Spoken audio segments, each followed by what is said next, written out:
ఇందిరమ్మ ఇళ్ల లబ్ధిదారులు తొందరగా ఇళ్ల నిర్మాణాలను పూర్తి చేసుకోవాలన్నారు మంత్రి పొంగులేటి శ్రీనివాసరెడ్డి.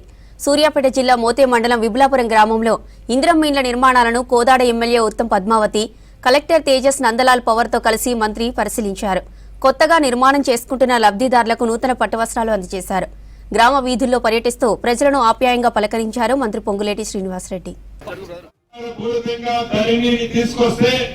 ఈ ధరణితో సామాన్య ప్రజలు ఇబ్బంది పడితే మీ దీవెనలతో మన ప్రభుత్వం వచ్చిన తర్వాత అన్న మాట ప్రకారం ధరణిని బంగాళాఖాతంలో వేసి మీరు నచ్చే మెచ్చే చట్టం, మీకు చుట్టంలో ఉండే చట్టం భూభారతి 2025 చట్టాన్ని తీసుకొచ్చి రేపటితో ప్రతి రెవెన్యూ గ్రామానికి అధికారులు ఎంఆర్ఓ స్థాయి అధికారులే వచ్చారు. ఆనాడు ఎకరానికి 10,000 రూపాయలు రైతు బంధు వేస్తే మన ప్రభుత్వంలో 12,000 రూపాయలు రైతు భరోసా.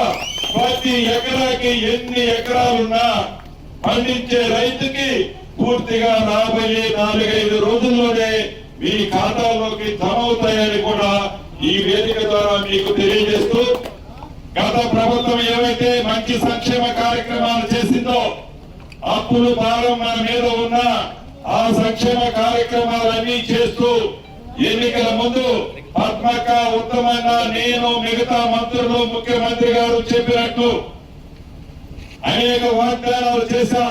చేసిన వాగ్దానాలు చాలా వరకు ఇచ్చాం, ఇంకా ఇవ్వాల్సినవి ఉన్నాయి.